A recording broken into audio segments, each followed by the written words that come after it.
lot of the stuff that you focus on as a reseller on eBay when you first get started is the stuff that just really doesn't matter all that much. Don't worry about how many listings you need to have. Get some stuff out there. You'll start to get a feel for what it's going to take. And you find out over the course of a couple of years, usually, that there actually is different stuff that actually matters. And it's not the stuff that you thought that really mattered. I have an average sale price of about $40 and an average net of about $20. And that's just how the numbers work out for me. So that's what I want to talk about today. I want to talk about the stuff that's like you should stop doing, that you're probably doing right now, but you just probably should stop because it's not stuff that doesn't really matter, even though you think it matters because you hear other people talking about it. Then I'm going to talk about the stuff that actually matters, like the stuff that you should be focusing your time and energy on. And then I would just want to give you my 30 years of perspective as an eBay seller, because I think that's helpful.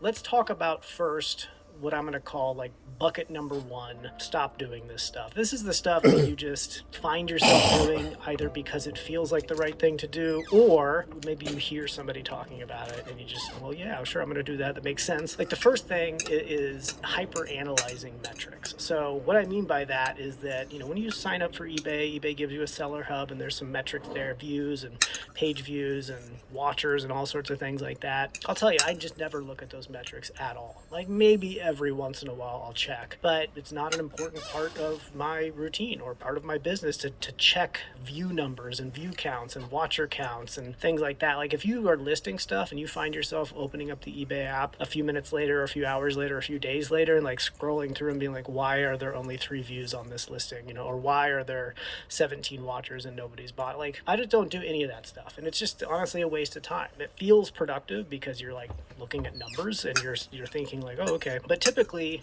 if you find yourself doing that, it means probably that you're just not selling as much as you wish that you were selling. So to fix that, no amount of hyper analyzing those metrics is going to fix that. Like it could be good to look at metrics if you're trying to fix a real problem, but slow sales on eBay is generally not a problem that can be fixed by looking at those metrics. What you want to do instead is look at your inventory, look at the demand of what you're selling, improve the demand of the items that you're selling. That's going to make you sell more, not hyper analyzing these metrics and trying to like decode them into telling you something, because they're just not going to tell you anything at all, really. The second thing I want to talk about here that a lot of people find themselves doing is investigating their buyers. So when you first start out, you're probably not selling a ton. Maybe you're getting a few sales a week or maybe even 1 or 2 sales a day. And so you tend to like pay attention to them more closely. You shouldn't be investigating your buyers. Like you see that a buyer has like 2 feedback and they created their account 6 weeks